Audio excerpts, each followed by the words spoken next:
Ladies and gentlemen, welcome to the Prince Podcast. Super happy today. I have a very special guest, Paul Ireton. I remember the times where I gave up on my dreams. I remember being in Section 8, food stamps, no money, pumping gas, being rejected at the same time, electricity being cut off.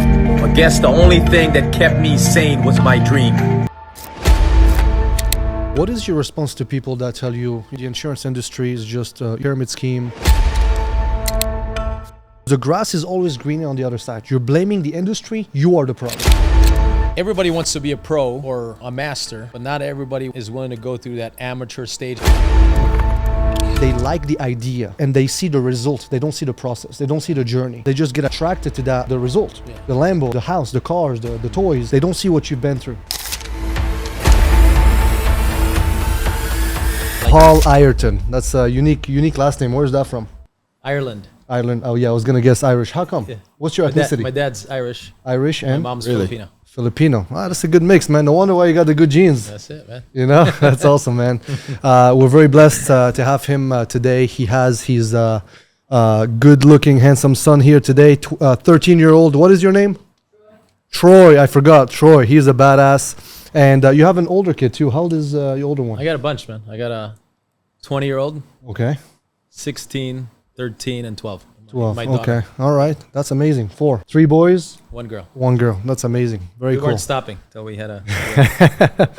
Does the wife know? Yeah. That's awesome, man. Well, listen, it's a pleasure to have you here. Thank you for coming. Thank you for making the time to be with us. You have a very incredible story. At least, everything I've heard about you has been pretty crazy. Since I met you, I've been, watching your growth, and it's nothing but very, very impressive. And I think it has to do with, the fact that I believe personally, when I meet people, I believe I can see their intentions. And I think when you have the right intentions, personally, I believe God blesses you. And I truly believe you have amazing intentions and you have your priorities straight, whether it's God's family and then business, plus everything else, right? A lot of people want to take care of the world, but they forget to take care of their own people, right? I know a lot of people, they go take care of their friends, people that don't necessarily matter as much, or people that might not be there in 5 years, in 15 years, and they sacrifice their families in the process. So I just wanted to let you know, I respect that a lot. I appreciate that a lot. I look up to you a lot. So thank you for being here. Yeah, I'm excited, man. For those who don't know you, why don't you take 2 minutes, introduce yourself, who you are, what you do. Take it away. Yeah, so I've been privileged to be in business for the last, 21 years. Prior to that, let me actually just rewind the clock. 1997, I arrived in this country at 14 and a half years old. So I grew up in the Philippines. In the Philippines, okay. Yeah, that was 1997, and my mom and dad were separated at the time, and kind of just starting from scratch. They both moved to the U.S., but at that point, my mom had the last $30,000 to $50,000, and that was sold from a business in the Philippines, and then basically after 6 months, that was gone. So we ended up in welfare, Section 8, food stamps, WIC program, you name it. Right? Wow. So, what state was that? California. California. So we were out in Diamond Bar, California. We were actually living in a condo that one of my aunts left, or just basically it's a condo that was available for a month for free. Basically, that's a long story short on that. So we stayed there temporarily until we were able to get our own, and then eventually moved into a townhouse where we had 3 renters just so we can afford the rent. And when I say we, my mom really and my dad. So because my dad lived there too, even though they were separated. Got it. So my dad was in the living room. My mom was in a master. Wow. The loft was rented to my cousin. And then the other bedroom, there was only 2 bedrooms in a loft. The other bedroom was rented to a coworker of somebody. So that's how we started. Very and then crazy. Do you have siblings? Yeah, I got 3 others, and They were all in the same house, then, right? yeah, we're all of you? yeah, Okay. four of us. Same thing, 3 boys, 1 girl. I'm the oldest of 4. Nice. And then my brother, another brother, and then there's a girl in the middle. So my sister's in the middle. Amazing. Yeah. Okay. So that's we all grew up there. That was in between Diamond Bar and Walnut, and there was church next door that I literally went to almost every day, just praying for an answer, because to me I was lonely.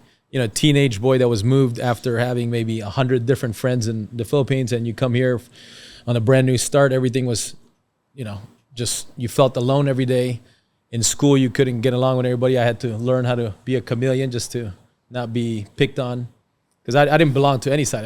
I can pass for Latino, Puerto Rican, I can be anything, right? So. Is that like difficult? The fact that you feel like you don't belong to a specific, race or group? In the beginning, and then eventually when I learned how to adapt, because we moved a lot too. So I was in 6 different schools growing up. Okay, 6 different schools. Wow. Yeah. Some of it because of me, some of it because of my mom. Me because I got kicked out on some of them, just because I was looking for attention, and then some of it because my mom was moving around. Got it. Yeah. Okay. Well, talk to me about that. Looking for what kind of attention? You're not gonna just slip that in and think I'm gonna let you go by. Like, go ahead. I was wishing you didn't bring that up, but I just do weird. I mean, I was trying to write letters to girls and this and all sorts of different. What are you laughing at, Troy? We got his 13-year-old boy over here. He's like smiling. And some of those things were not appropriate, and I got kicked out. So. Okay. No, let's not get into details. Yeah, it's your fault. You brought your son for a reason. I know what you're doing.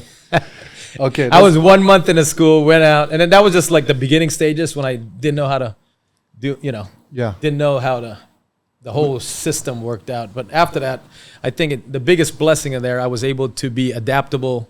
Wow. In almost every scenario. I think it's helped me out to be in business. I've got a quick question for you on that, Paul, because I know we're going to get into what you've built and what you've created and just the life you have now. It's pretty amazing for the people that don't know. But before going into that, what's some of the earlier parts of your life? What are some of the things that maybe you believed that now you have completely changed? Some early beliefs you have that looking back, you're like, man, that was totally wrong. Like I'm not a people person. Okay. That was one of them. Yeah, and then to find out, it's like my best work is with people, and I enjoy it. In fact, when I'm not changing lives or around people, it's not my juice is not flowing. I'm not in a fulfillment state. Okay, now you're very social. Yeah. Yeah. And I thought, whether it's a thought or belief. I mean, some people they label themselves as introvert, which I did for the longest. Yeah, you're not alone. I think a lot of people struggle with that. Yeah, 100%. That's okay, awesome, so 1997. Yeah. How was your English back then?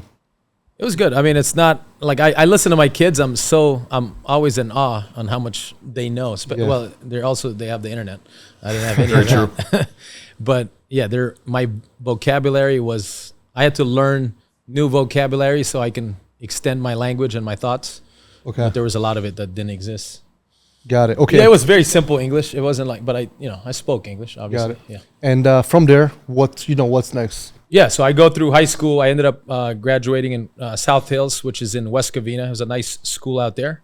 And then, but while I was in my last stage of high school, I was doing odd jobs. So I sent my resume to I didn't really have a resume, but I sent applications to like 12 different fast food restaurants. No one would hire me. Wow. I got Papa John's finally.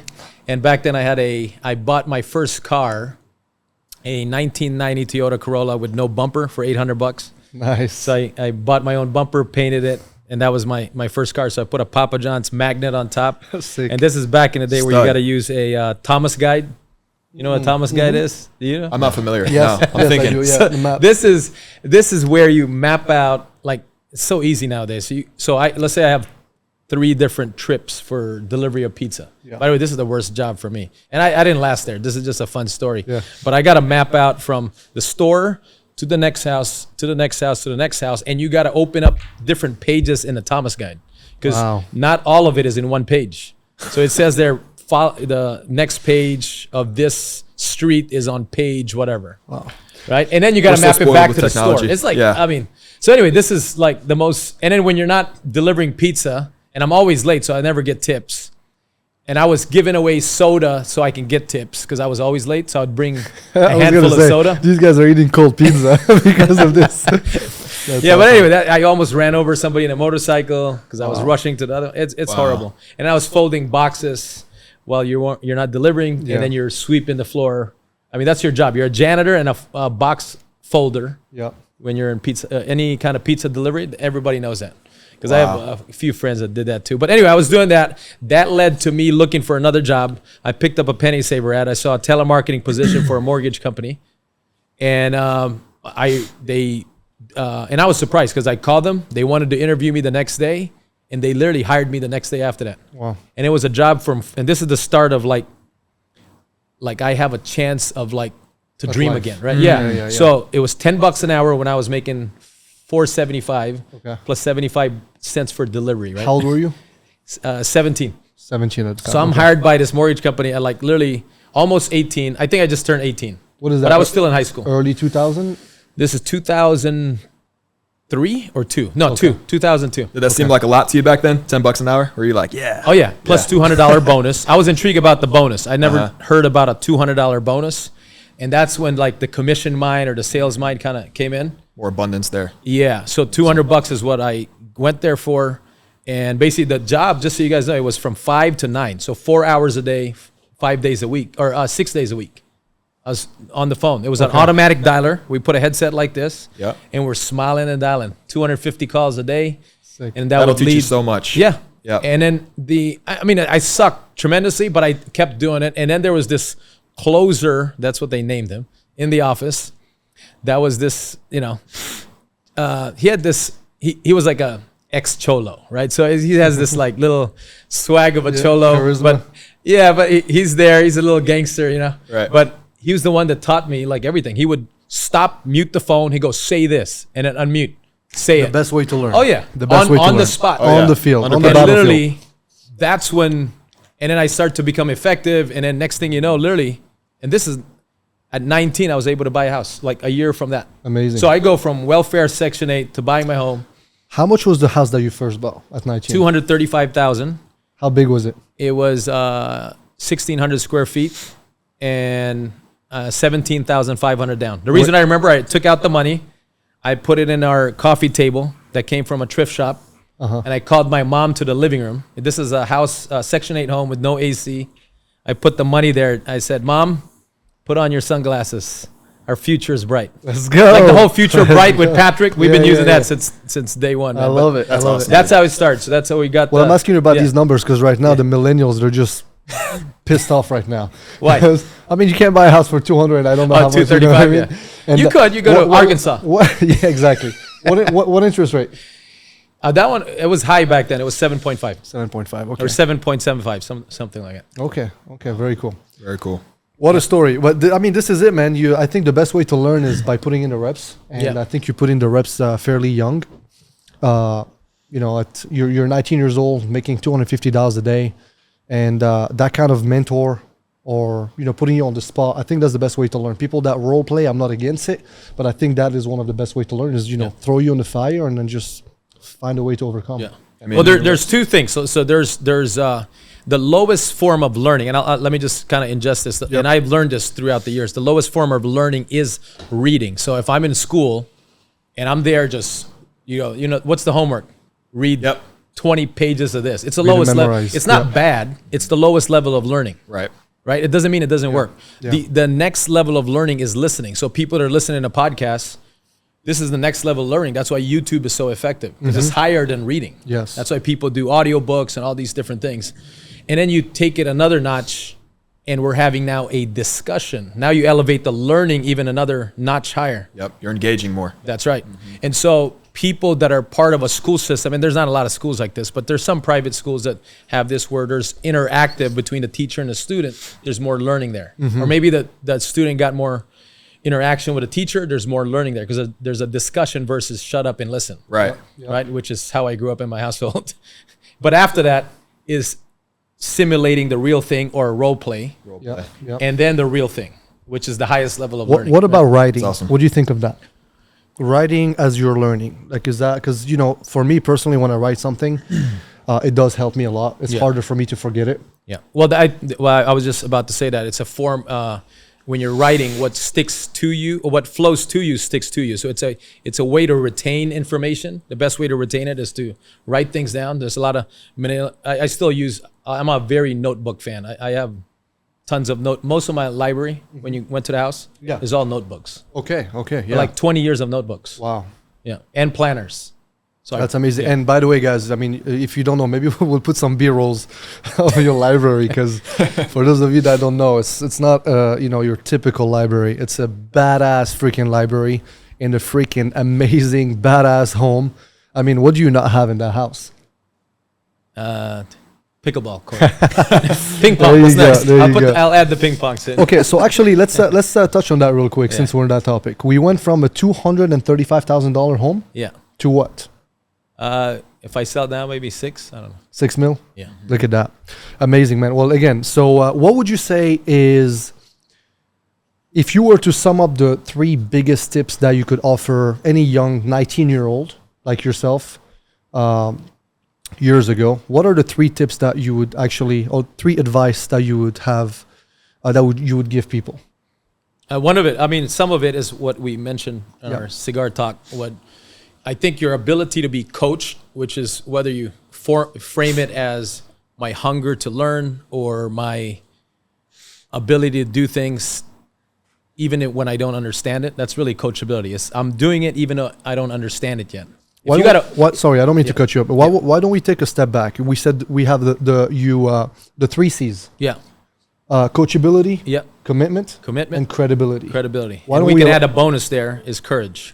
Yeah. I like that. So why don't we go over every single one of them? And those are basically what you're saying is, a 19-year-old listening, you would have them work on these 3 things. Is that right? Yeah. Okay. So why don't let's say coachability. I got number 1. I picked the right coach. Obviously, wrong coach that's huge. Can be that can destroy your life too. Or maybe you pick the good and leave the bad. And I've been around different coaches, and some of it, if I listened to certain coaching, I wouldn't be married today. I mean, that's just facts. I mean, and I'm saying this out loud. Love it. If I can add, before you go to the next, what are some things people can do to make sure they're picking the right coach, in your opinion?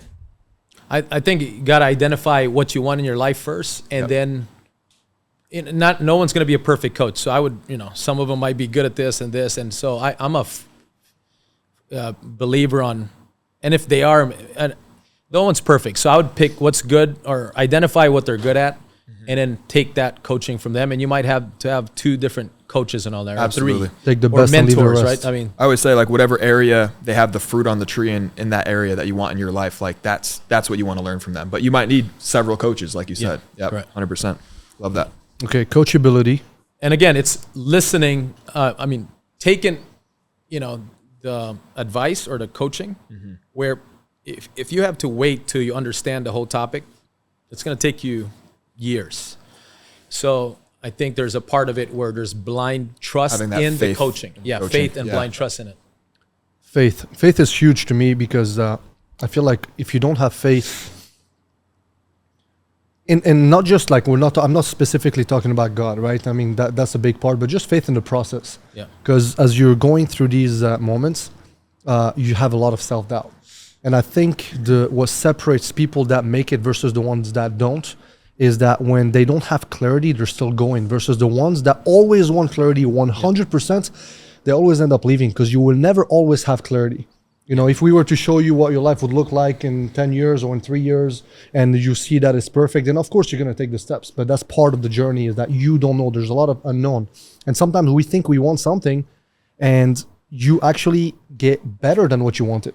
I say that all the time. I've asked God for things in my life that I did not get. 2 years later, I got better. Yeah. Sometimes God doesn't give you what you want because you deserve better. That's right. Right? And sometimes He doesn't give you what you want because if He does, you will self-sabotage because you're not ready for it. Yeah. Does that make sense? Yeah, 100%. Yeah. And there's a part to it to where it's Tony Robbins. It's Tony Robbins' quote. He talks about most people underestimate or overestimate what they can do in a year or 2, but they underestimate what they can do in 5 to 10 years. So love that. And could you repeat that one more time? Yeah, most people overestimate what they can do in a year or 2, but they underestimate what they can do in 5 to 10 years. That's the huge. Magic of like compounding your efforts. That's huge. And the challenge, the reason I bring that up is most people have what's called depth perception, where in the short term, I have all these things, but they're not willing to pay the long-term price, right? There's a lot. If you commit to 10 years, I guarantee you'll have more than what you committed to or what you wanted. But most people, you ask them how their 2024 went, most of them didn't nail it. Yep. Right. Yeah. 100%. Okay, so we went from coachability. Talk about the commitment side. I'm gonna take off my jacket so I can match you guys. By the way, that jacket is sick. Yeah, I just need more arms like you. Let's go. You were saying Yeah, commitment. yeah, we'll do commitment and commit. There's not much you could do. You talk about fitness, but there's not much you could do without commitment, right? I mean, so commitment is not just time, but time and money. So time and money, and it could be money on the right food or investing in the right place. So it's either I'm spending the money, and let's talk about fitness for a second. You either spend it in the club or healthy food, right? And it probably costs the same or less eating good food than the club. You mentioned fitness. Before we go to credibility, I want to touch on fitness real quick. How old are you? 42. 42. You look 28. So what did you do throughout the past 20 years to look the way you look right now? Is it fitness? Is it good sleep? Is it good food? Like, what is it? Is it all of it together? Is it a combination? If there was a lever, it probably lean towards the food. Okay. Probably number one. Okay. And then because sometimes I was too busy to work out. Well, that's the excuse at least. Right. But so food would be probably the priority. The number one. Yeah. Okay, understood. Yeah. And then how would you attribute, because a lot of people talk about fitness and business, being, something that you need to do if you want to be successful. Like, oh yeah, if you're in shape, then you'll be successful. I agree with that to an extent, but I also know a lot of losers with a six-pack. Mm-hmm. So what makes the difference between the losers and with a six-pack that fails at everything he does because he can't be consistent versus the one that actually succeeds while staying in shape and in elite shape? Yeah. I think they're chasing a six-pack. I'm chasing energy. I want energy. Elaborate on that. Yeah, I want energy for my kids. I want energy for my wife. I want energy for teammates I'm coaching. And so I think that's my priority, is like, how do I have, I know what it is. I know what it's like not to have energy, and it sucks. It does. Yeah. It's not, I don't feel I'm contributing. So that's, there's a big part of it where I eat healthy to have energy, or I work out for energy, not necessarily for a six-pack. I mean, I'm sure it'll come someday. Right. I had it 10 years, 20 years ago. There you go. We'll bring it back. We'll bring it back. You're coming with me to Dubai. We're just gonna put. I got 2.5 pack. Does that count? That counts. We'll get you there. Okay, so I wanna talk about this because this to me is very important because I love fitness. I'm a fitness addict. I come from a fighting background, martial arts my whole life, tennis, soccer, football we call it. So I don't care about the Americans that call it soccer. It's football. So the way I look at it is this: we always say that, for whatever reason, busy people always find time. Mm-hmm. Lazy people never find time. Yep.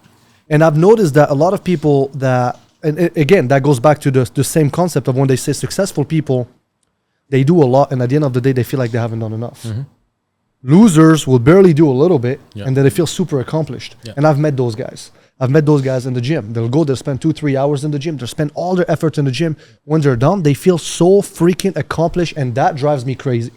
Because for me, it's not even 2-3% of my day. That is the first obstacle of the day. 5 to 7 a.m., I'm in the gym. That's what I'm doing. But now I'm ready to conquer. Yeah. For them, it's like, oh man, I just accomplished so much. And I think it's a mindset problem. Yeah. And they haven't worked on their mindset. Another thing that I don't like about the typical fitness is that when you do martial arts, I feel like you overcome a lot. It really tests your mindset. Mm-hmm. It really tests your discipline. It really humbles you. It creates humility.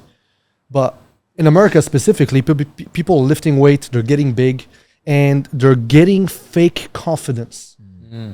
They're building a lot of fake confidence.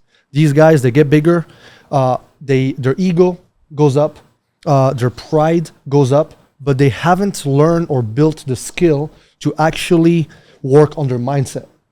Does that make sense? Mm-hmm. Yep. And I think that is one problem that they need to work on. And it's like, listen, you're working out, that's great, but that's nothing. What are we going to do after that? Now, unless you're competing and it's your career, totally cool. But if that's not the case. What do you think of folks that have their whole identity based on their body? I find it weird.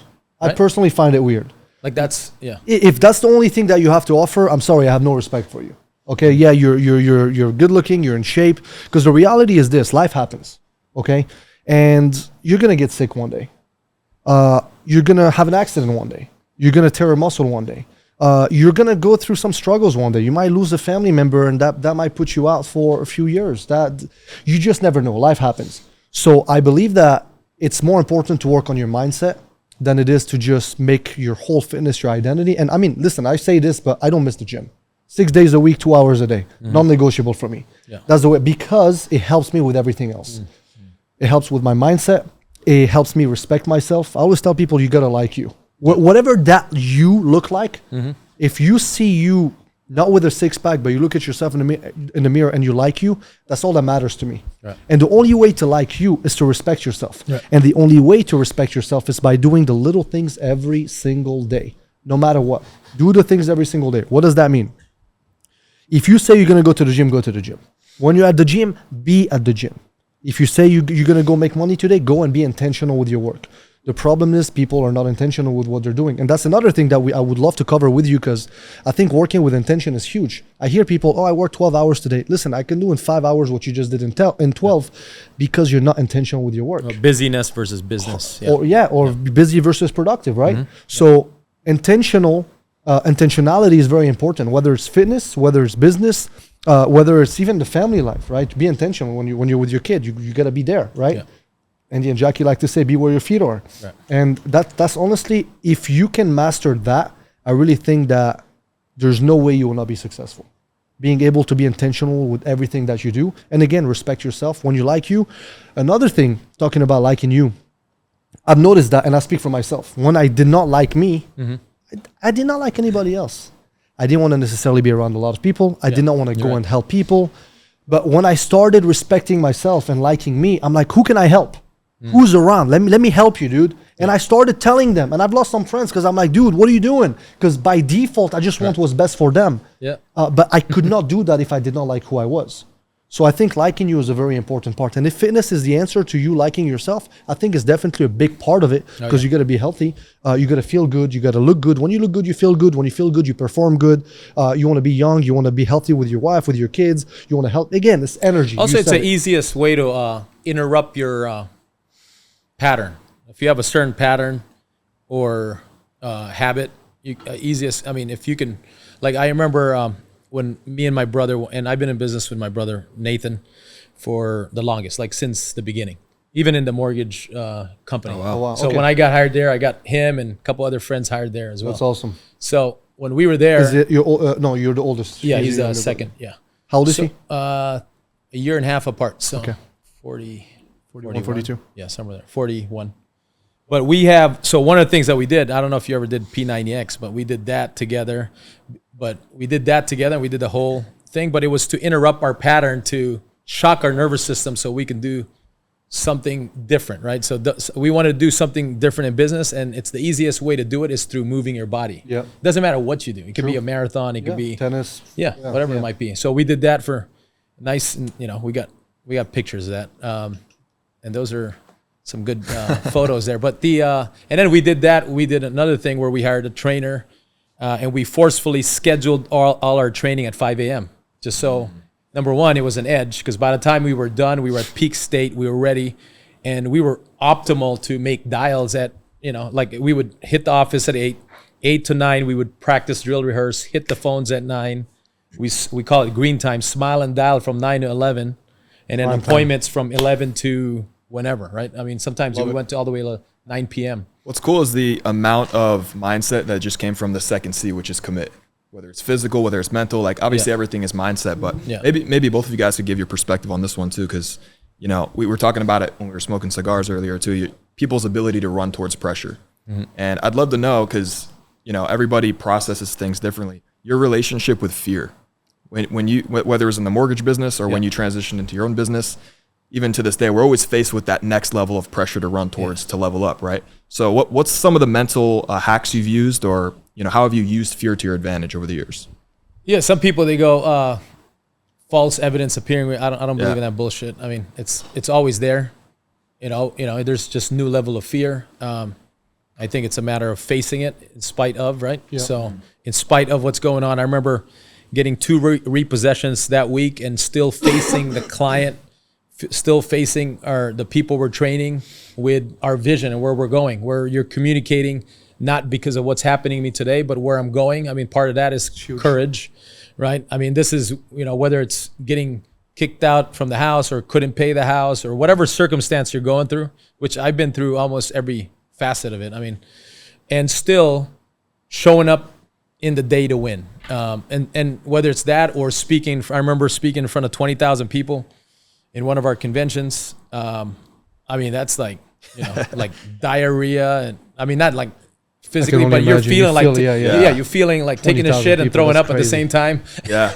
So where does your brain go in that moment? You're about to step into that. There's nothing I can do but prepare and just put yourself in a state where you go, man, I'm going to give, contribute.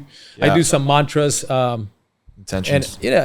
And I take do a prayer, and I go, man, that's huge. I now command my subconscious mind into helping as many people as possible today and bettering their lives and giving me the strength, the humor, the courage, whatever it takes to change these. That's literally, I'm telling you. Yeah.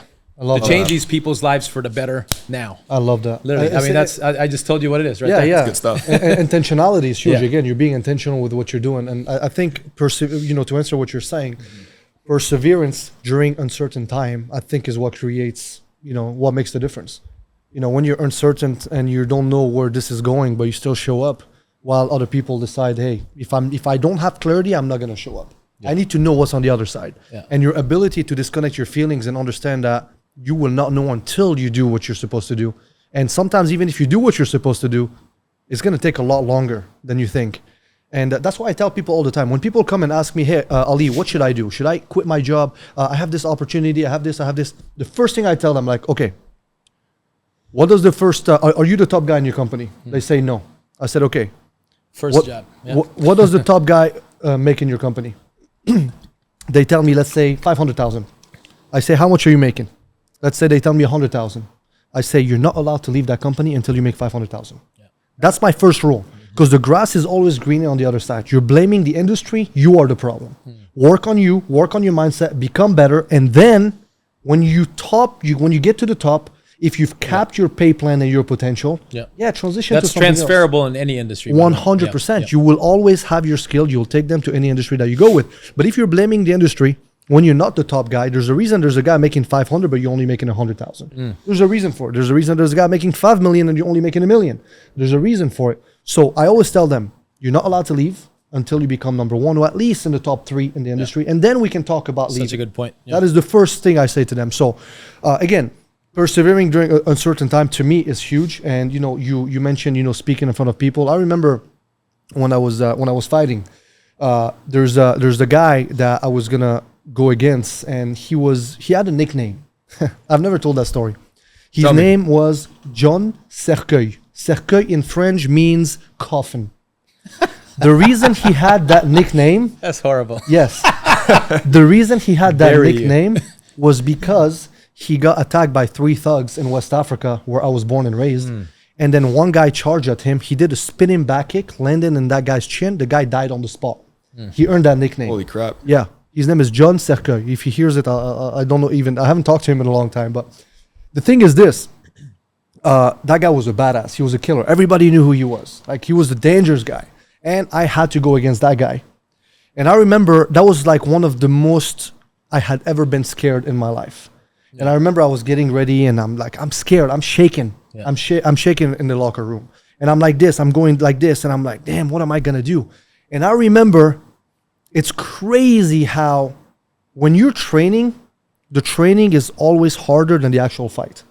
You know how they say, that's right. You know how they say, bleed or sweat in training so you don't have to bleed in war.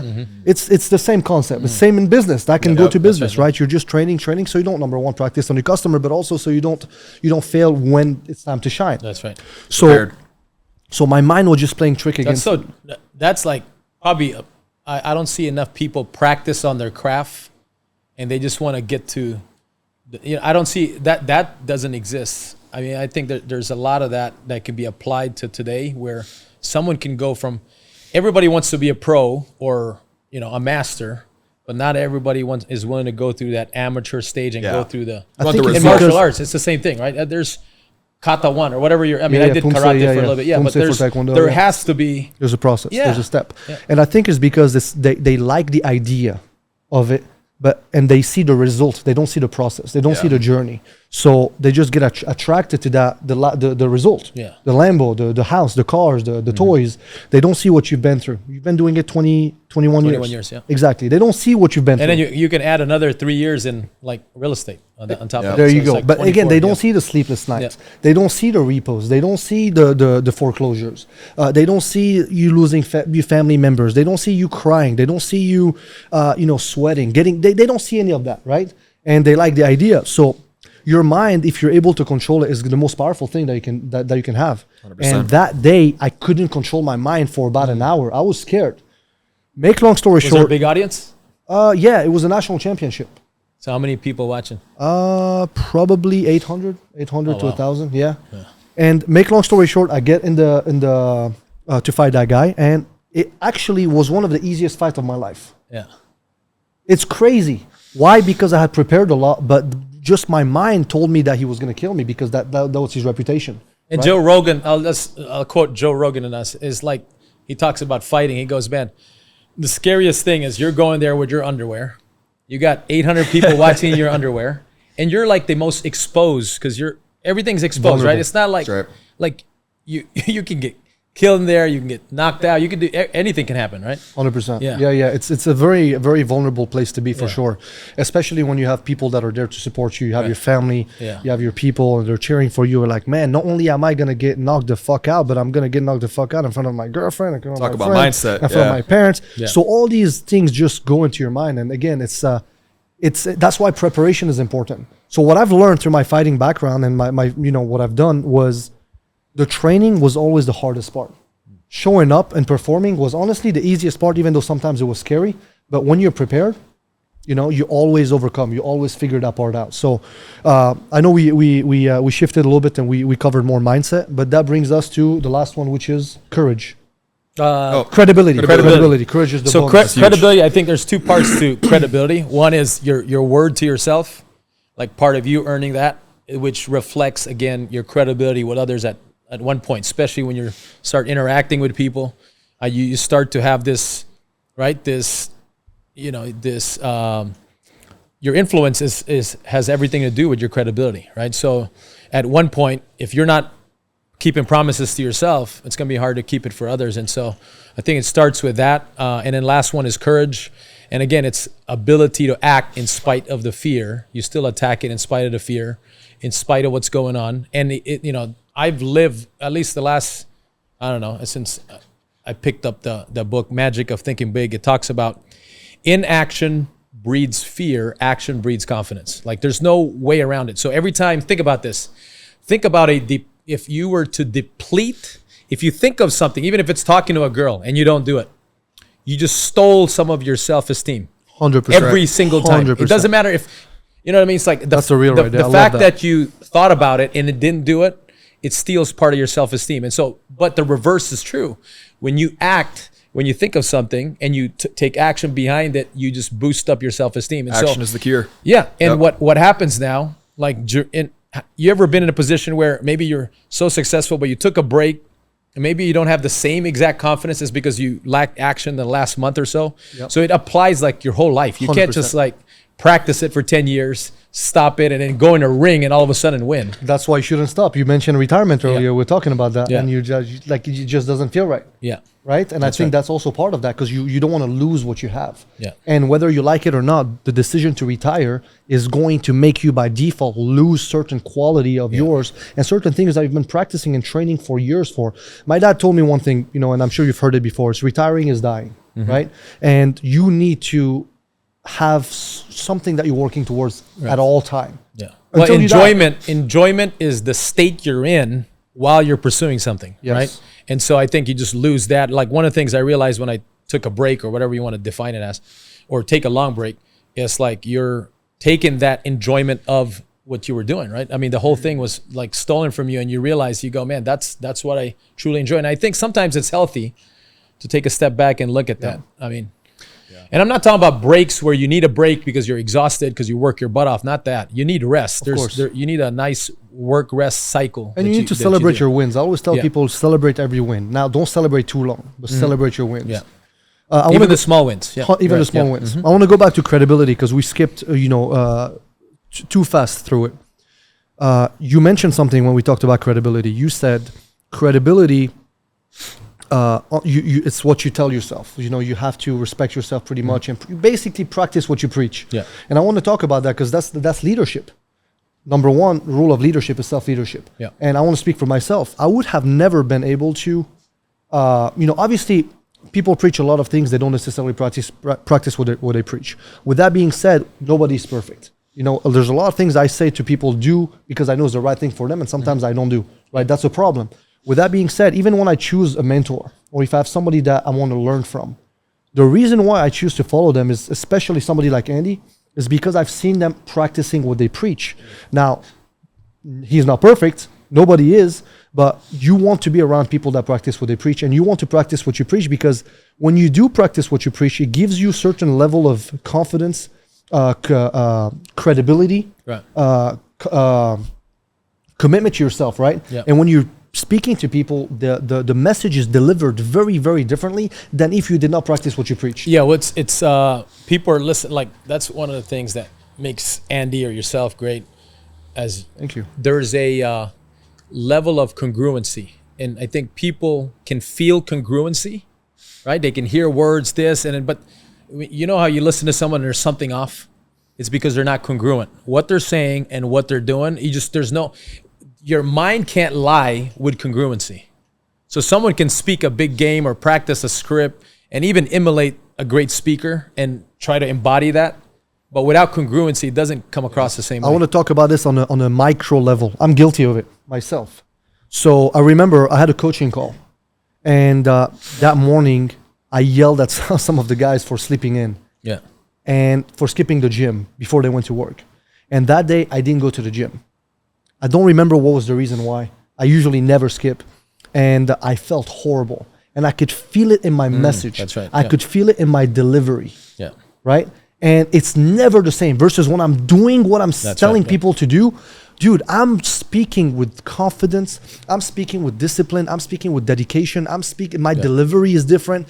And I know that they're feeling it. And I can see it in their eyes when they're receiving my message, that they feel it in their heart, in their soul.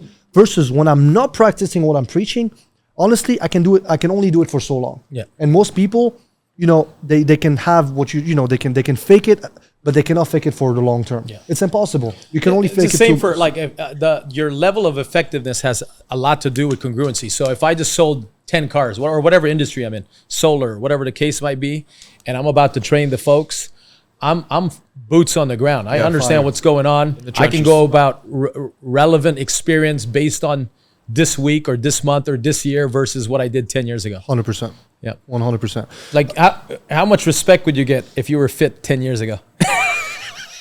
Facts. Yeah, no, it's true. Today you're a fat ass. It's true. It's true. Yeah, that's a fact. But let me tell you how these triceps work and the proper push-up. Like if you were teaching us that push-up we were doing, you were teaching us that, but you had no chest and my chest was bigger than yours. Yeah. I'm like, come on. Yeah. Yes. No, 100%. 100%. And it's and maybe it was true, but still, it's almost not relevant today because you're not congruent at that point. Right? Correct. So. Yes. And that is something that we talk about with our clients. We're like, okay, you want to look for a mentor. Look for a mentor that is doing it today, not for a mentor that has recorded videos 5 years ago when the market was different, when the economy was different, when the laws were different. Mm-hmm. Look for somebody who is doing it today. Because, we talk about theory teacher versus applicant teacher, right? Yeah. Look for an applicant teacher. Yeah. And that's what's going to make the difference. The world's moving fast. The world is moving super fast. Absolutely. Yeah, super fast. Absolutely. Okay, cool. Let's go to business for a minute. Yeah. What do you do? I develop people in the financial service industry. So we help train, license, coach from basically, whether they're not licensed right now to evolving to become an agency owner. Okay. So that's expanding in different states, insurance? different insurance and investments. Yeah. Insurance and investment. Yeah. Understood. And how many people, do you have in your team that you're currently coaching? We're all 40 states and about close to 2,000. 2,000. That's amazing. And you've been doing this 21 years. Correct. Yeah. Understood. What is it? Because I know you had some questions about insurance, because that's a little bit of your background. Yep. So I'll let you jump in in a second. When I look at insurance, I look at it from an outside perspective.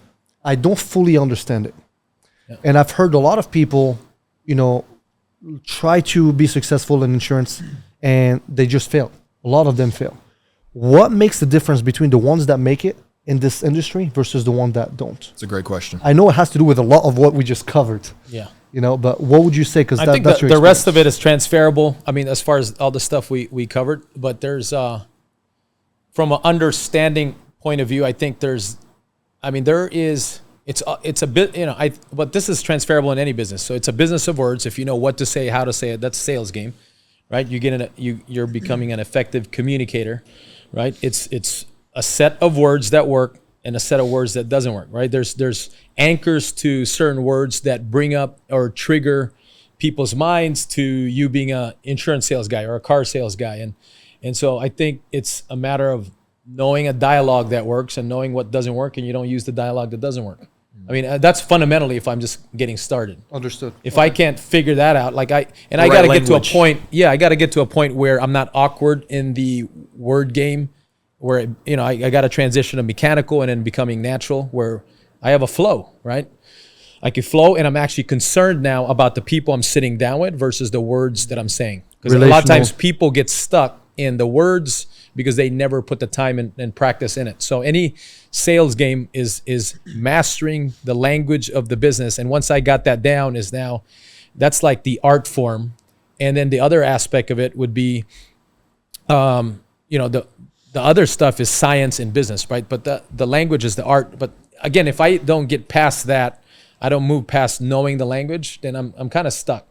Understood. And that's when you see most people quit at that stage. They didn't even learn the words of the business, and then they're on to another thing and another thing. And it makes sense why the 3 C's are so important, because if you are coachable, you should be able to navigate through that, right? Yeah. You know what I mean? So that's awesome. Yeah. Any career has, like, if I'm a doctor, there's a set of language. If I'm a nurse, there's a set of language. Totally.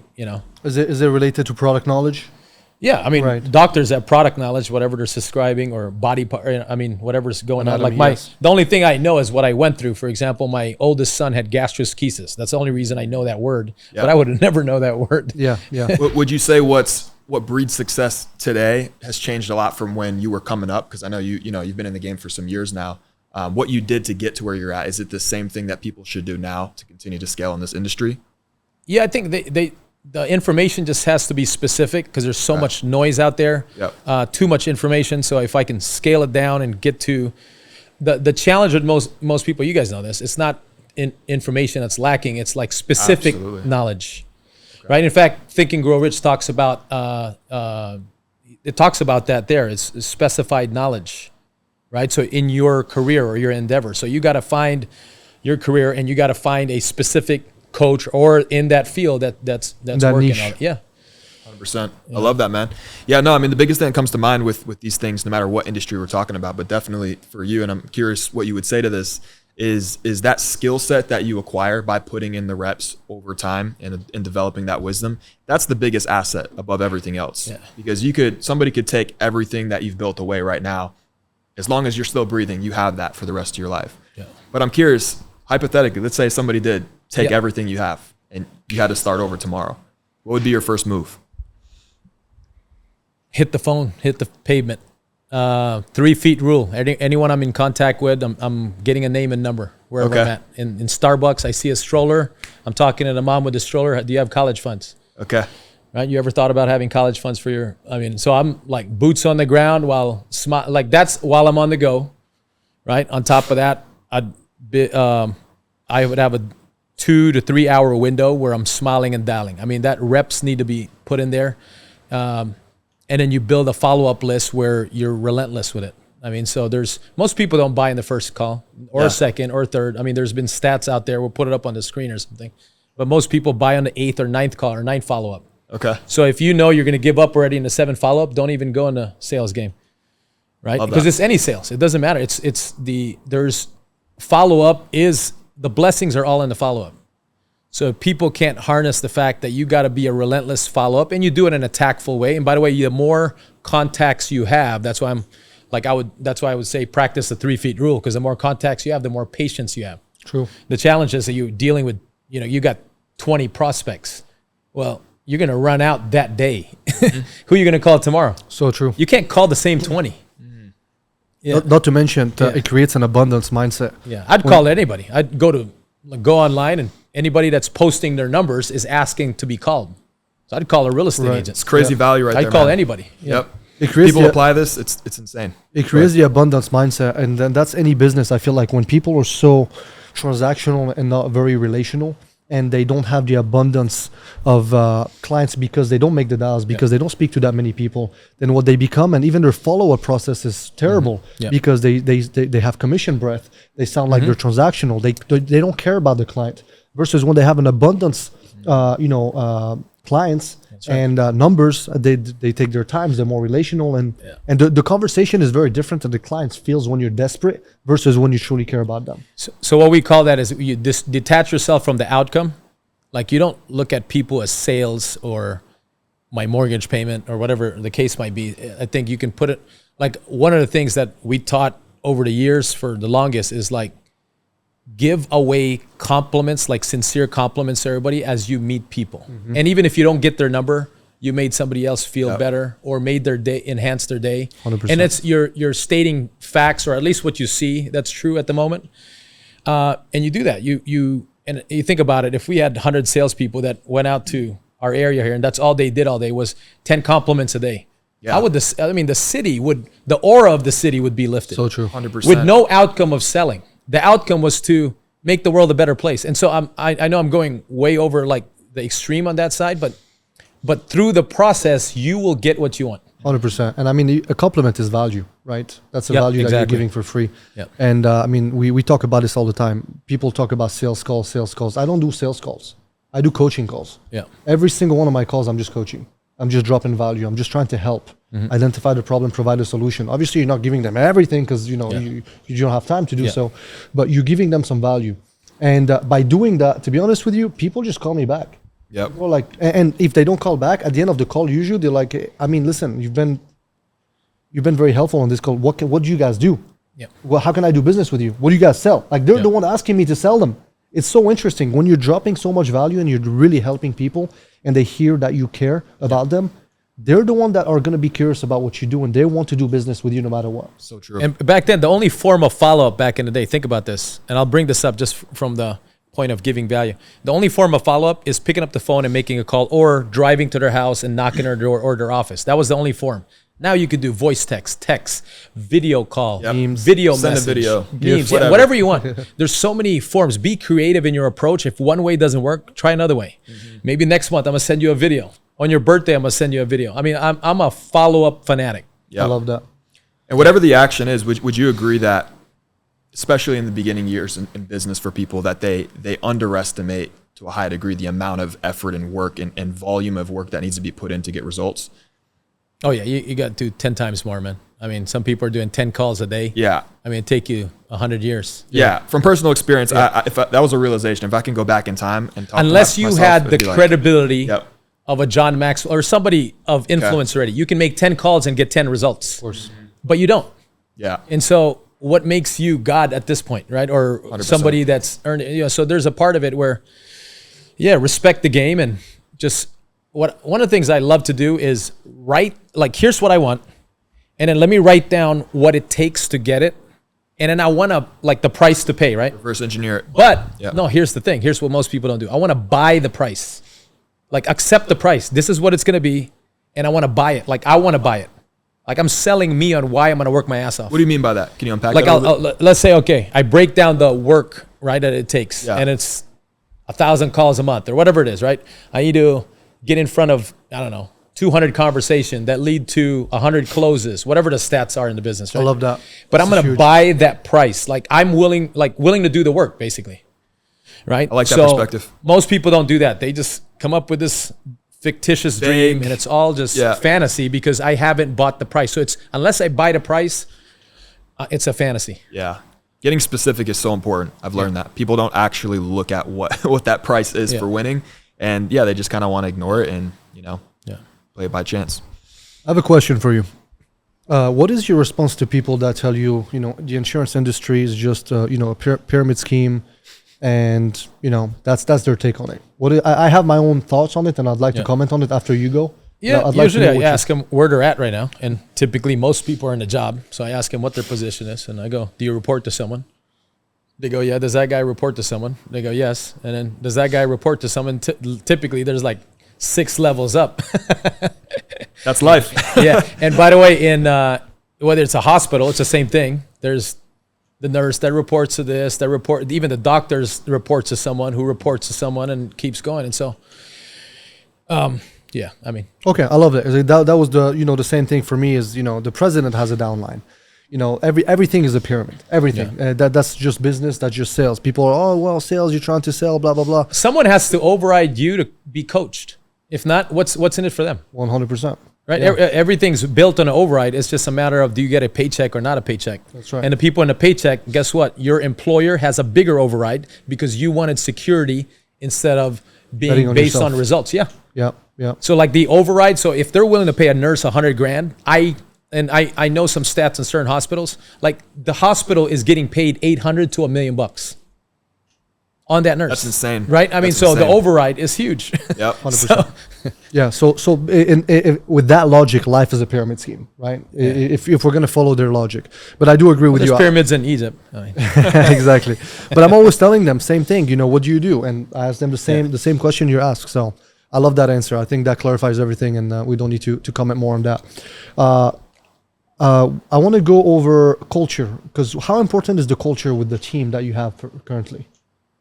Extremely. I think there's whether it's a culture of winning, family environment, or whatever you want to ingest in that, or couple power, couples in business. I mean, just different things. Obviously, some businesses don't have certain things, or don't allow kids or spouses or anything. I mean, it depends on the company, but yeah, that's extremely important. I mean, I think you build something. When you build a culture, you can attract your tribe.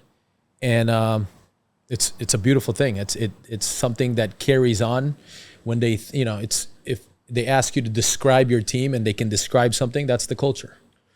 Okay, I love that answer. Culture versus competition, because I think competition is also very, very important in culture. Mm-hmm. And a lot of people, when they hear culture, they're like, "Oh, I love you, you love me, we love each other, we're family." Dude, I want to compete. If there's no competition, the culture doesn't grow. You guys don't get better. So how do you implement that? What is a competition like in the industry? Yeah, or within your team? Yeah, I think it needs to be. You compete, but you're not combative, right? Yes. There's still the love of the game. There's earning respect. I've seen competition go bad.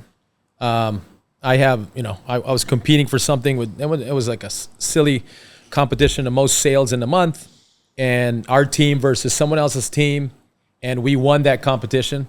And I was a newbie, like maybe, 6 months in. There was a veteran for 5 years. I call him veteran, but he was probably in it for 5 years. And our team won probably by double. And in the end of that, the winning team, the losing team bought the winning team's dinner. And what this guy did, I was doing a meeting with my team, a huddle after a training, and he came by and threw a bunch of McDonald's coupons, just like that, in front of the whole team. What a sore loser! Right? But here's the thing, though. It's probably why you lost. Hold on, but here's the biggest gift that guy gave me. Yeah. And he doesn't deserve to have his name called out. Yeah, no, because I know who he is, and if there's some audience here that know me, they know who he is. But for the next years to come, I wanted not only to shut him up, but fuck him up. That beast in me came out because of that incident. He did you a favor. Yep. He did you a favor. Oh, yeah. Just fucking unleash the beast. Yeah. Yep. And so, Gave you somebody to prove wrong in every aspect. Yep. So anyway, that's so bottom line, competition is important, but you're looking for healthy competition. Yeah. Yeah, absolutely. Because people hate, and that's the thing. And I turned that in a good, right? I turned that message into a good thing. Good, yeah. Yeah, but there's some people that can turn into like a brawl, or it could turn to anything. Yeah. Yeah. Right? Okay. Did you have any question? No, not at all. I just think competition, if you have the right perspective on it, dude, if somebody beats you, they just did you a favor also. Because now you have an opportunity to get better, look in the mirror, and just, Well, part of this, like if you have a culture now where someone beats you and then you can learn from them on what they did right and all that stuff, that's what you want in a team. 100%. 100%. It's not over when you lose. It's over. Yeah, when and then you there's quit, abundance. Right? There's abundance in it, right? Not you don't want to share because of this or that. No, there's so much abundance out there for everybody to win. I think that's a magic word right there, because people with the abundance mindset are the ones that usually get the most. Everybody that I personally met in my life, the ones that are willing to share, the ones that are willing to teach, the ones that are willing to go out of their way, even though it's going to cost them in the short term, and they're still willing to do that. It's crazy. And I think that has to do with, maybe believing in God, because a lot of people, will do something and they're not expecting anything in return, but they know that God is watching. Yeah. You know what I mean? And I think that's huge.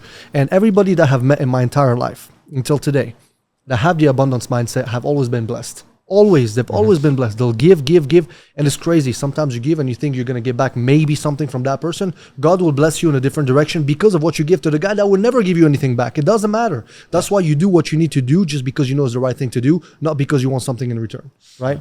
And I've gotten a lot more from people that I helped that weren't in my team specifically, or I had monetary gains. I got it more from them by contributing to their lives than sometimes the immediate team. 100%. And whether it's some coaching from them or help, I there's so much value to that, man. That's huge. Yeah. Plus, they see that there's no intention or there's no monetary reason you're doing it. Correct. Okay, so that you just said there's no intention here. Let me ask you this question, because when you're coaching people or when you're selling, that is a very important thing. So I try to normalize sales, right? I try to normalize it. Like on my calls, I'm like, hey, listen, dude, you're selling me right now, whether you like it or not. You're selling me. Everything is sales. Everything is sales. Yep. I'm selling you sell your wife every day. You sell your girlfriend. You sell your kids. You sell everybody, right? Yep. So I'm selling you. You're selling me. Yeah. I say that on my call. I'm like, dude, I'm about to pitch you.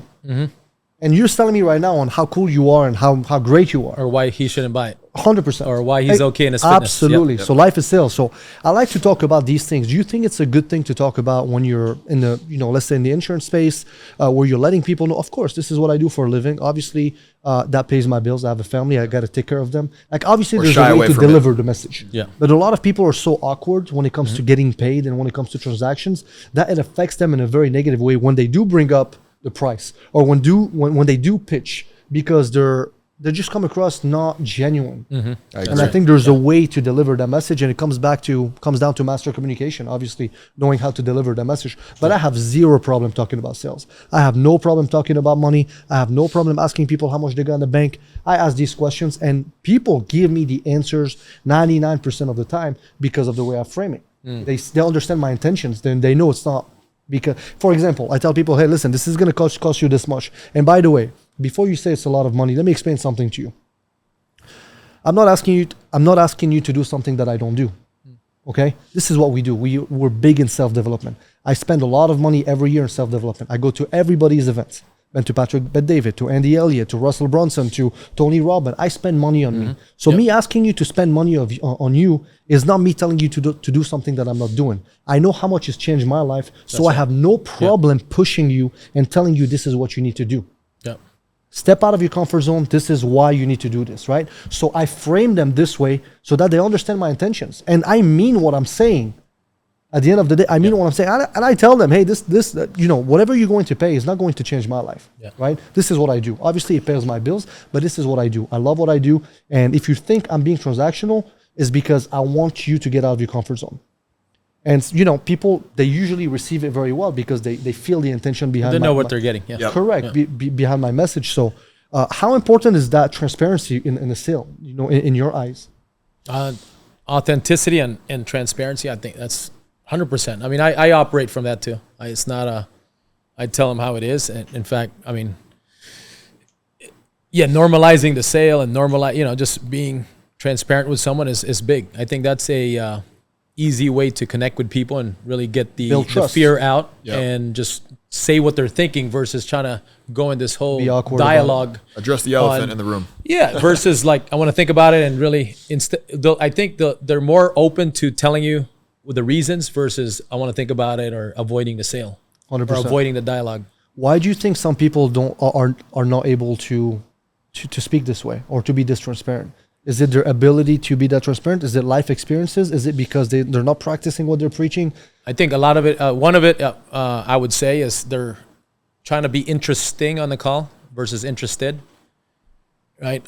So interested requires 2 ears versus 1 mouth, right? I mean, so really listening. I think there's a lot of people that have the diarrhea in the mouth because now if I'm nervous in a call, I usually talk a lot, right? That's just the nature of it. Right. Nervousness comes out in different forms in your mouth. Yeah. Everywhere. It's true. I think I've heard you say diarrhea like 3 times on this podcast. Something happened to you. Something happened to you. I've had some bad experience in the past.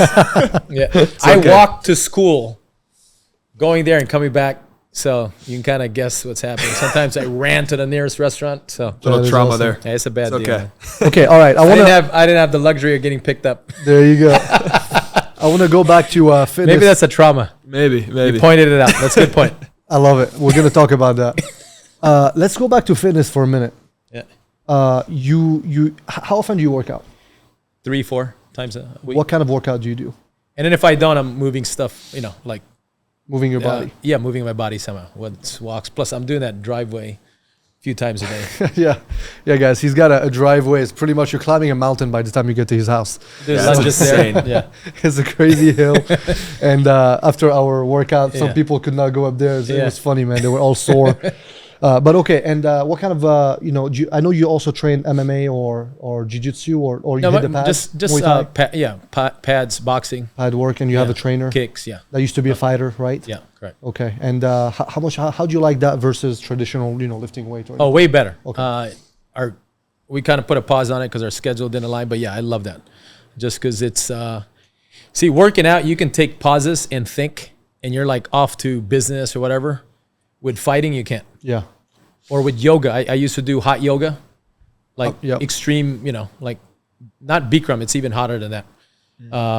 And you have no time to think. You got to be in the moment, or you can't do the move. So true. Same thing with martial arts. Yep. You're not in the moment. You can't do it. Very true. Very true. And again, or P90X or like any kind of like stuff like that, because there's no. I like things where you don't have time to think, and you got to be in, or you can't do it. I like that. Right. There's something I want to bring up is also that, we talked about the 3 C's. We said, what was the first one? Credibility, commitment. The first one. Coachability. Coachability. Yeah. Coachability, commitment, and credibility. And we added courage. Yeah. Accountability is huge, to me at least personally. And I know that there are people that are more disciplined than others. Yeah. However, I believe that even the most disciplined person needs accountability. And accountability personally changed my life, because when I was doing better than most, I was comfortable. And I never had accountability because I was the one pushing people. I've always been the one motivating people. I've always been the one telling people, hey, you can do more. You're built for more. You deserve more.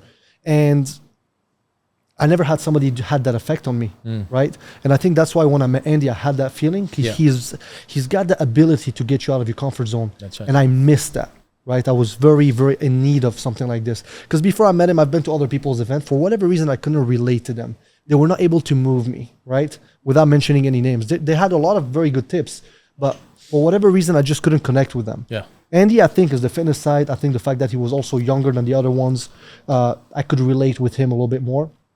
And I needed that. And having somebody hold me accountable really, really changed the way I see life. Yeah. And I try to convince people, I try to tell people that they need that, but most people run away from it. And sometimes you think you want accountability, and when you have it, you hate it, you complain about it, right. And you're like, you know what, I'm sick of it, this is too much, I'm out. What is your message to those people? And how important has it been for you? And I have also I want to add one question. Who's holding you accountable today? Yeah. So you got to, number one, you got to embrace accountability. I don't think there's a lot of progress without it. Part of it, I used to pay a guy named Eric Lofholm. He's still in the personal development space, but used to work with Tony Robbins and all that. But I used to pay him $1,000 a month to fax. You guys know what fax? Yeah. A little bit. I used to fax my accountability sheet to him. Okay. And if I missed it, so I already paid him either $1,000 or $1,500. I forgot what I paid him. But I paid him to just fax my stuff. And at the end of the week, we would do a coaching call. That's what he came with. Okay. Now, I would fax this. It's basically an old version of email, right? So you fax it to him. If I missed a day, and I had to do it morning and night. If I missed one of them, is a $20 fine for each one. And in the accountability was my activity. And part of that was fitness, dials, amount of appointments I did. And so we went through this whole accountability tracker. We have a 1-page accountability sheet that we have in business. Yeah. So everybody has it because It's huge. Especially if someone's new, they don't know what to be accountable for. You gotta track KPIs, yeah. Keep in mind, accountability is your ability to count on what you're doing for the day, right? That's all it is, right? So your ability to count. If you can't kind of do metrics on what you're doing, then you can't figure out how to get progress. Yeah, absolutely. You can't find the problem. Yeah, and there's no ability to coach you. So if you don't have any kind of accountability, there is no really coaching relationship. Right. There's nothing I can coach you on. Right. Okay, so this is very important. Again, I can't stress that enough, guys. Yeah. I mean, accountability is very, very huge. But there's a lot of psychology that goes into it. And I want to give some examples of the things I've dealt with personally with my clients. Yeah. Some of my clients, after speaking with me, they're just so hungry.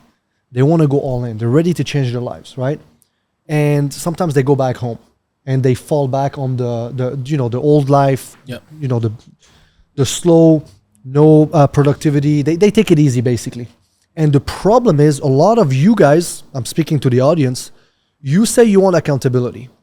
You have somebody that's holding you accountable. There's two things that happen. Number one, you get sick of that person pushing you, and you have to be very, very careful. Be careful what you wish for. Be careful what you ask for.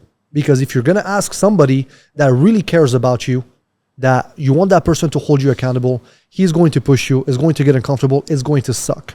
One mistake you guys make is sometimes you get sick of it and you push it. You're like, you know what? I'm out. I'm done. This is too much. You don't understand me. Blah, blah, blah, blah, blah, blah. That's the first mistake. You got to be very careful. You got to brainwash yourself. You have to have a certain level of self-awareness that to realize that, hey, you're on the wrong track. And it's time for you to just put your ego aside and understand that that person is there for you. The second mistake people make, Paul, that I've noticed the most is they tell you they're going to do the things, and now they don't check back with you because they're embarrassed for not doing the work that they told you they were going to do. Yeah. And all of a sudden they fall off. And I think that's very important that, again, remember that the person that you made a promise to wants you to win. The person that you made a promise to wants you to succeed. So you thinking that, oh man, I've let that person down, so I'm not going to communicate with them. When you cut communication, you're shooting yourself in the foot. I want to give you advice. One tip.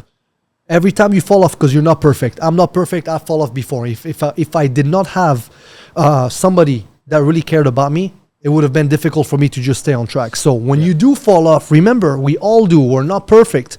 Go back to your mentor. Let them know, hey guys, I fucked up. So good. I totally fucked up. It's totally cool. I'm here. I'm recognizing my mistake. I need you again. I need you to push me. I don't know why I messed up. Maybe you can help me and tell me why I messed up.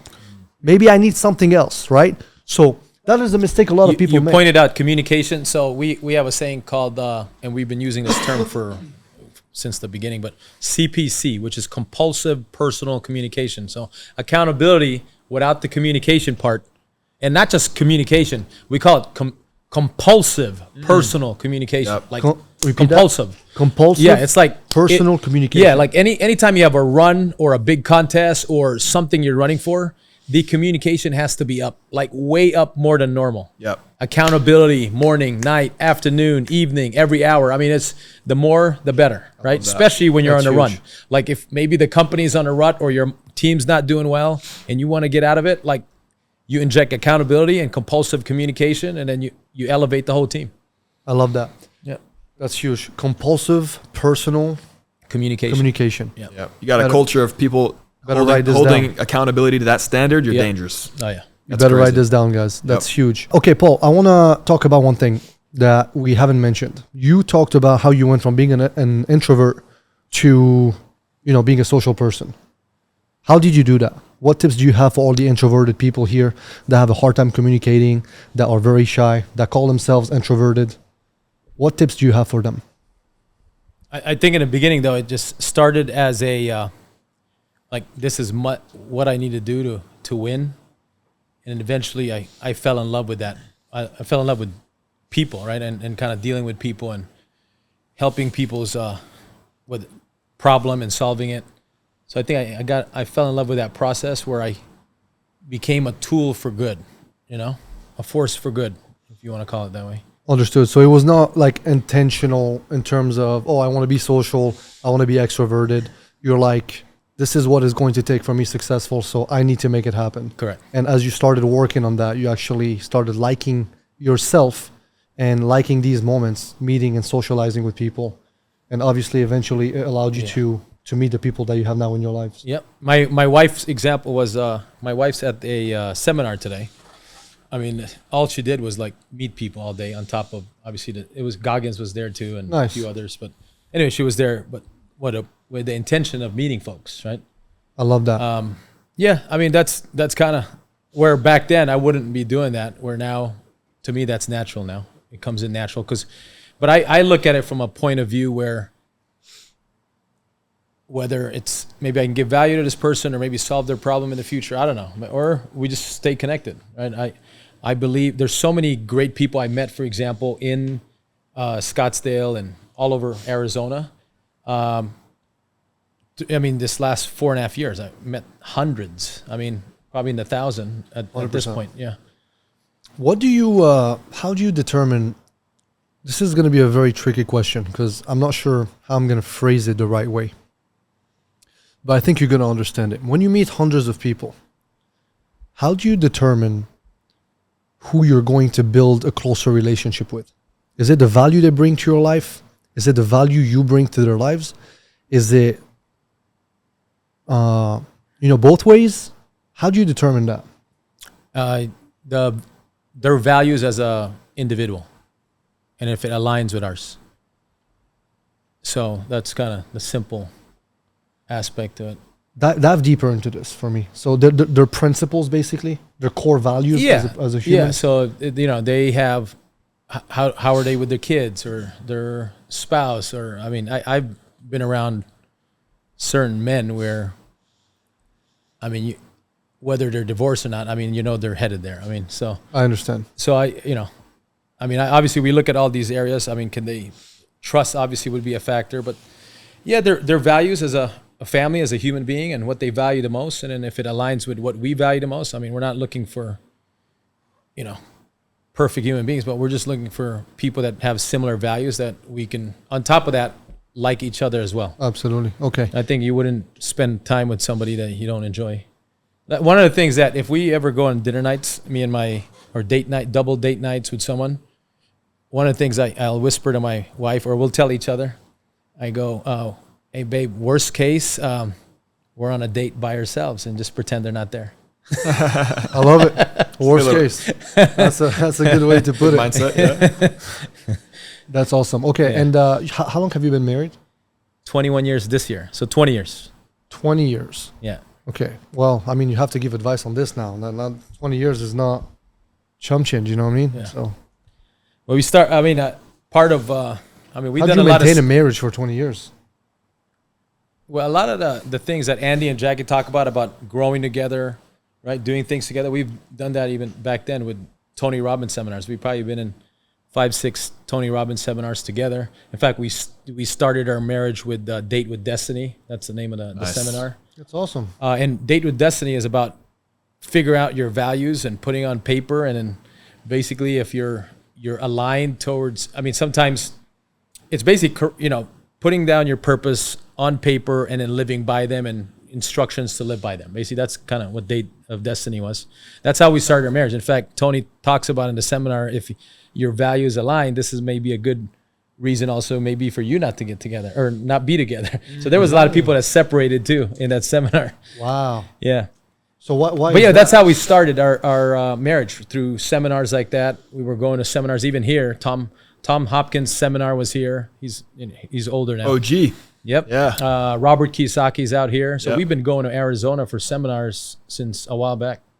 Even 15 years ago, we've been going there. Always invested in your relationships. So you've been growing Well, together. relationship, same thing with, we believe in if you can work twice as hard in yourself than in your business, then you're more valuable, right? So you've both been working on yourself for a very long for time. the whole duration of our marriage.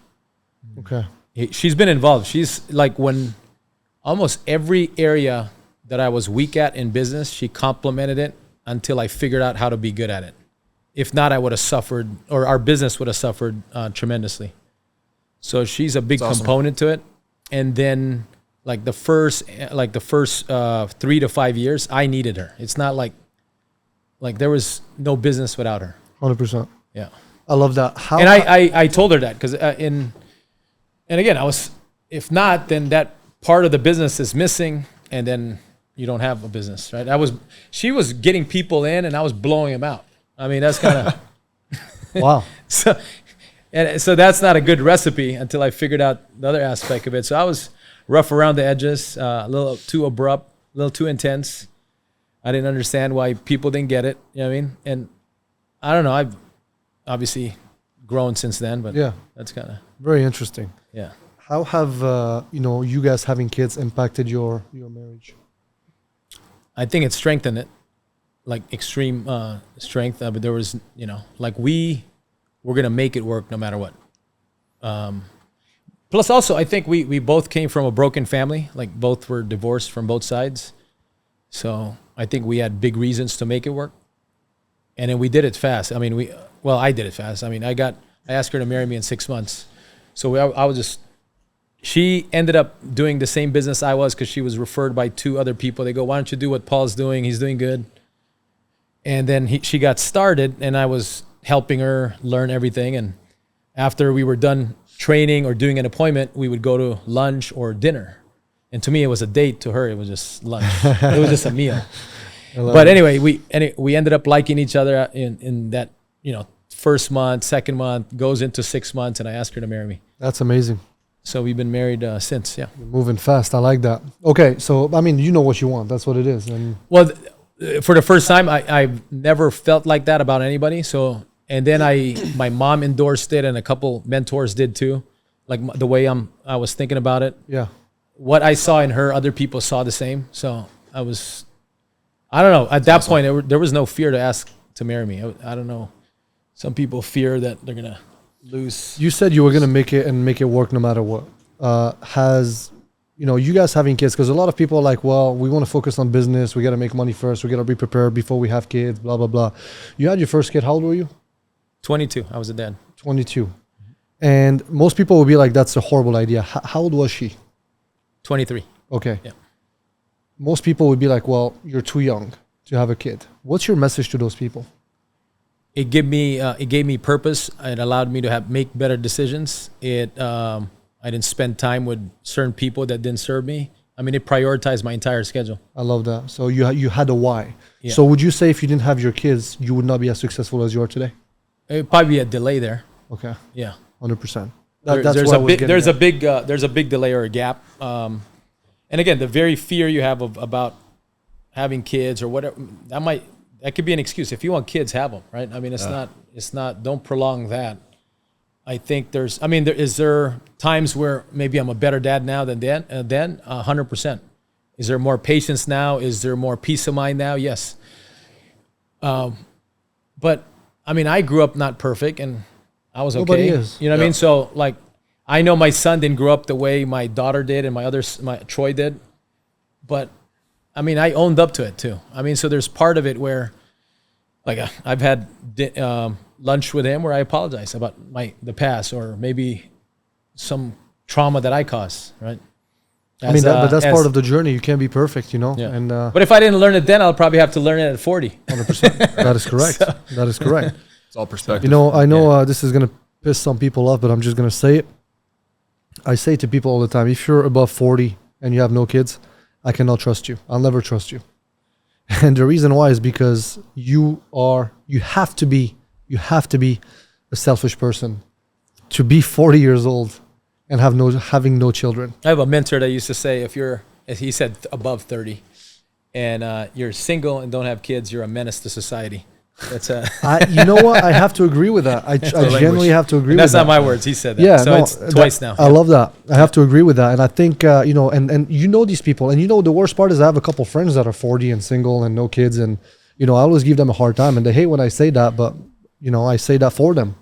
Not to just piss them off, but because I understand and I know, you know, there's certain traits in people that you can see. And the older they get, the more complicated things get, the more selfish you become, the more comfortable you are with being alone. And the more you just are like, I'm not going to put up with this. I'm not going to put up with that.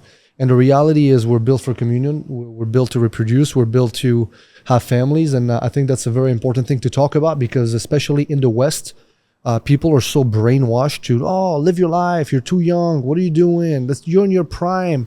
So what do you want to do? You want to live your prime, have fun, and then live your, you know, give your leftover to the person that you're supposed to meet and build a relationship with, or you give your prime to the person that you actually, you know, want to love and want to have children with. The problem is, you know, women, you know, in the West in general, give their prime to society, having fun, partying, all this stuff. And by the time they're 30, 32, 35, they're like, I can't find a man. Their standards are changing. Their ideas of what a man should look like are changing.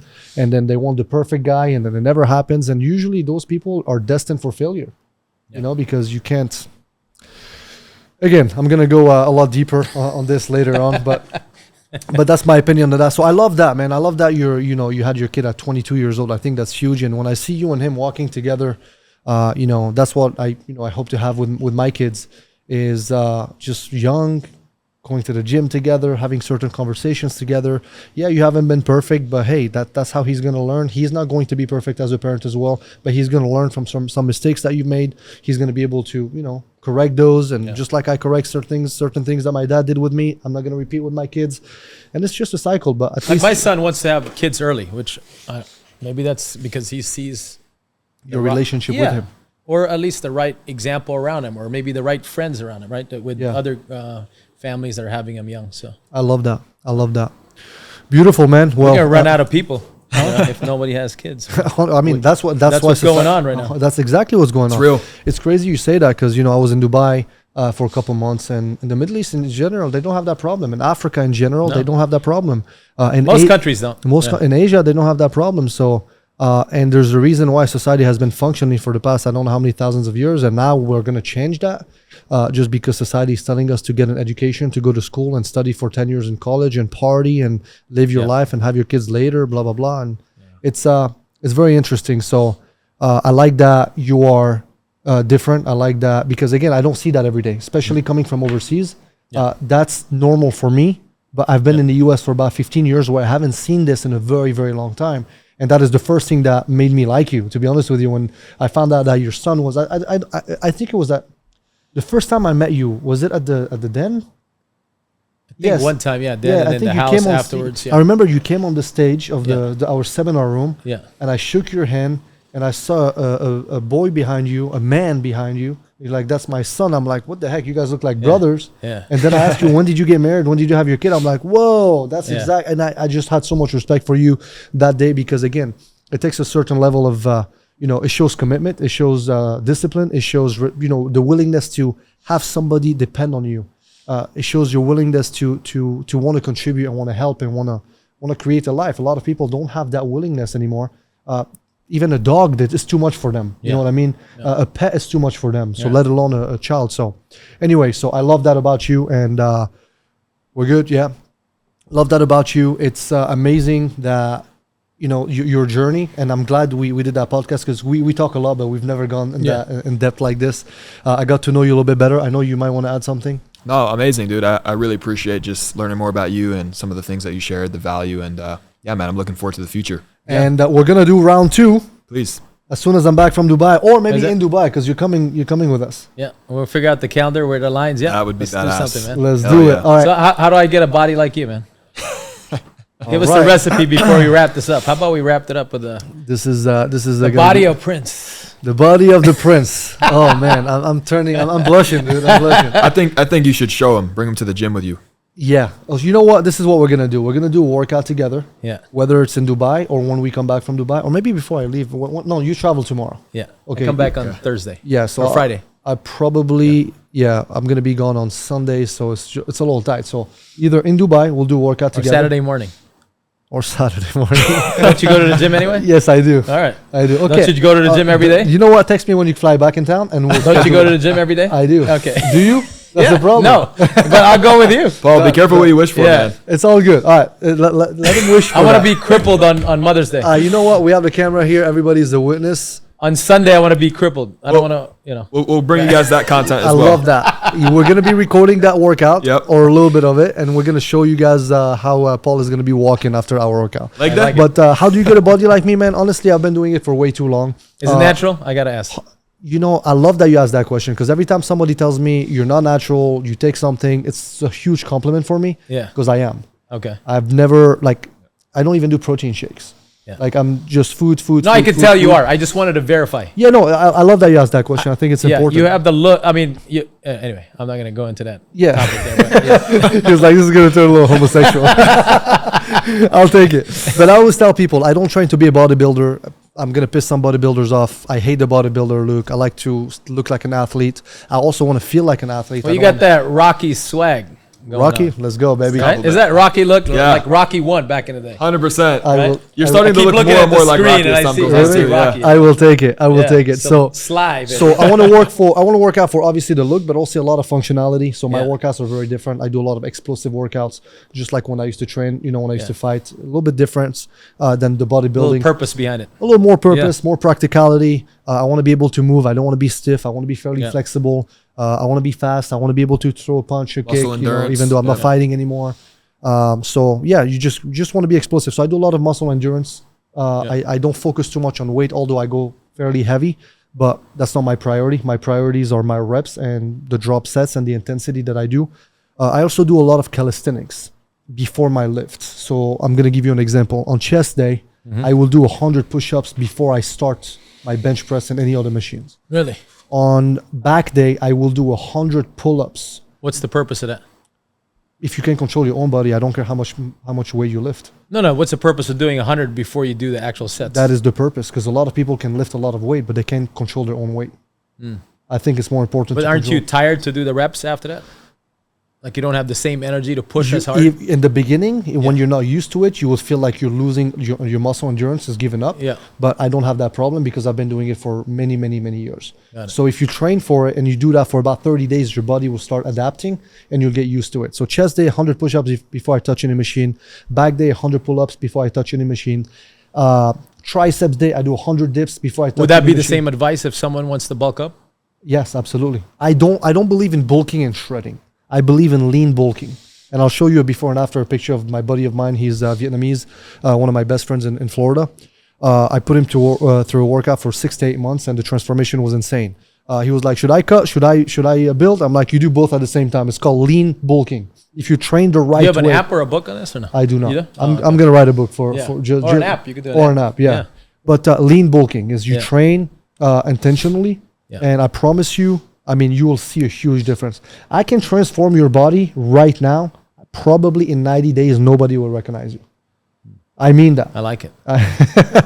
No, I mean it. So anyways, a lot of calisthenics, a lot of muscle endurance, Yeah. and I've been doing it since I started walking. I was 3 years old. My dad put me in Taekwondo, Muay Thai, tennis, soccer. I think that's the part people underestimate because they see your physique and they're like, how the heck can you do that naturally? But they don't realize the foundation. The from habits such are a built young too. age. Yeah. Plus the habits Yep. since back Yeah, then. and the non-negotiables. I mean, I try not to miss a day. You know, obviously I'm not perfect, but 6 days a week, 2 hours a day, 5 to 7 a.m. That's Oh, my there you routine. go. So Oh, there you go. Look at that that's 90 transformation. days? Boom, boom. No, that was 6 to 8 months.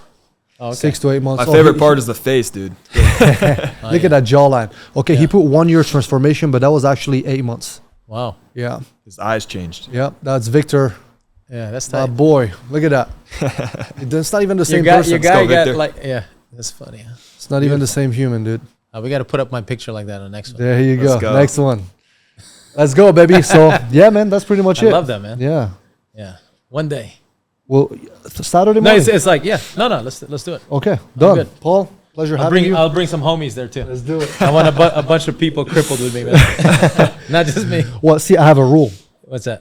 Not more than 2 people work Important. out together. Okay. Because the rest time is very important. Yeah. Gotta be intentional. So 3 total, or no? 2 max. Max. So We if, can break if up you into and I are pairs. training, Yeah. he's gonna have to train with Keith, Got for it. example. Okay. If you All right, bring we'll do that then. If you bring somebody with you, no, you can bring them, but they'll train together while Got it. you and I train together. Got it. Because and they'll do something different than we're doing because we don't want to wait too much between sets. 60 to 90 seconds max. Okay, I was about to ask that. Yes. 60 and 90. Correct. Sometimes Yeah. less, depending on how you feel. But you cannot never go over 90 seconds because then you ruin your workout and honestly defeats the purpose of you even continuing. So you like breaking the muscle down every time? or- Absolutely, you tear down the muscle and then you Right. let it recover. That's why I do 1 muscle a day, and then you have 6-7 days to recover. You Yeah. eat well, Very good stretch, recovery. Yeah. and you'll see a huge difference. Yeah.